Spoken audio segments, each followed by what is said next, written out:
Hello friends, I am Celal Gu. I am a folk music singer, melodian and folk music compiler that I learned to play the comb at the Rufai Lodge. I was born in 1899 in Diyarbakir, a city famous for its Hefsel Gardens. Did you know that the Hefsel Gardens have been included in the UNESCO World Cultural Heritage List? More than 30 civilizations have cultivated the 8,000-year-old Hefsel Gardens. It is an important place for both agriculture and garden culture. I am known as the Eastern Nightingale. Of course, I will share the story of why I am called like this with you. My real name is Mehmet Celal. I lost my father when I was only 6 years old. Me, my sister and my mother, Ms. Latif, lived together. We had very difficult times without my father. I became a Hafiz at the age of 9. Every day, I recited the Holy Quran in different places to strengthen my Hafiza. One day when I was reciting like this again, I met a person who was listening to me with a smile. When I finished reciting, he sat next to me and said, "My dear son, health to your tongue and heart." What a beautiful recitation! When he realized I was embarrassed, he stroked my hair and asked me who I was. I told him about myself. Look what I just remembered. I am the Imam of the mosque 2 neighborhoods away. If you want, you can come and read the Quran in this mosque too. I would be very happy to listen to you. I was very excited by this offer. I immediately accepted and started reciting the Quran in that mosque at the times we set. People who came to the mosque for prayers gave me pocket money almost every day. In this way, I contributed to my family's livelihood. When World War I started, the high school was closed and our education was left incomplete. My friends and I were very upset about this. In the meantime, I played Araban and practiced Sufi music at the Rufai Dervish Lodge to which I belonged. I learned makams and methods here. Everyone who listened to me loved me and my voice. This is how I started to work as a muezzin at the Great Mosque in Diyarbakir. Of course, as I became known and admired, my friends always wanted to travel with me. Are you a music lover? Do any of you play any instrument or enjoy singing songs and folk songs? I learned to play the kambas at the Rufai Dervish Lodge I belonged to. Then I started to compose and recite the poems of great poets. A very dear friend of mine wanted to play the kambas like me. In the first week of playing, he broke the strings of the kambas. He was playing very hard. So that he wouldn't get upset, I said, "We'll share my jazz band until the strings of yours are fixed." After all, I could have been in the same situation. It was a good feeling to share. However, when my friend broke the strings of my harmonium, we were both left in the middle. We kept laughing at each other until our jumbles were made. Mustafa Kemal Pasha heard my voice. Have you heard of the Ghazi Mansion? It is often mentioned in folk songs. The name of this place at that time was Seaman Mansion. One day in 1917, a few friends and I sat in the mulberry groves below this mansion.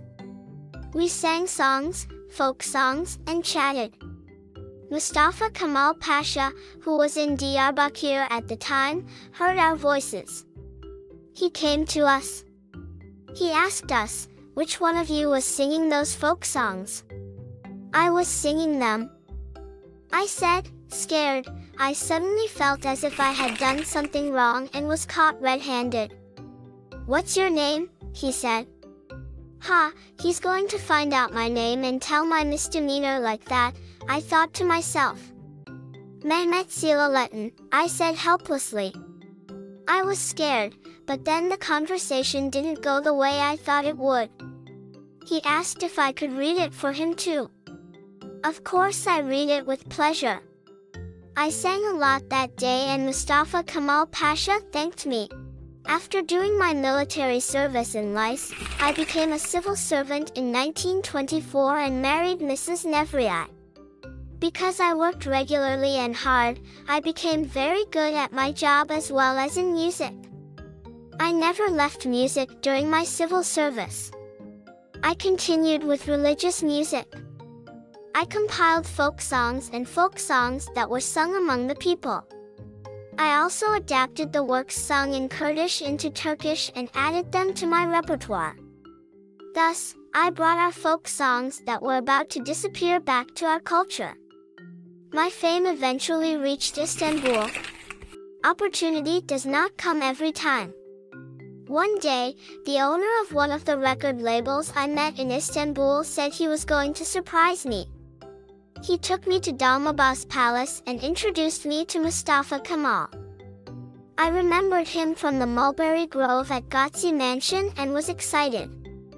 Mustafa Kemal asked me my name. When I told him my name, he remembered me. "Was it you who sang to me at the Seaman Mansion?"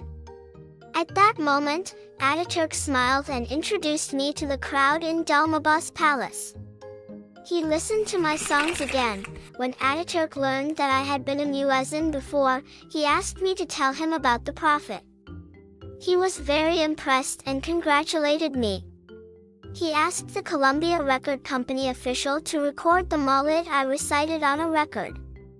Upon his request, we put 2 mevlids on vinyl records.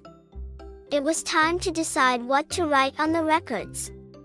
That day, with Ataturk's approval, we decided to write Celal the Eastern Nightingale on the records.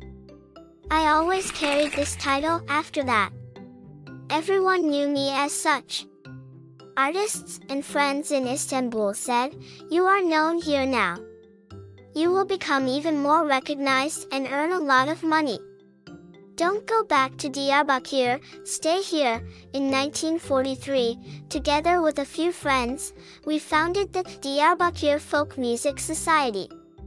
I was the president of this society for 7 years. As a society, we trained many valuable students. We gave concerts with them in nearby cities. The first time I went to Istanbul, I filled 18 records.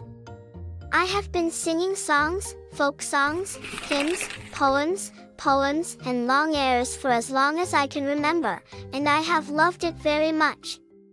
I have been the compiler of about 46 folk songs and the source person of dozens of folk songs. By the end of 1932, my records were being played and listened to all over the country, even in neighboring countries. Almost every year I traveled to Istanbul and made a record. I made 66 records in my lifetime.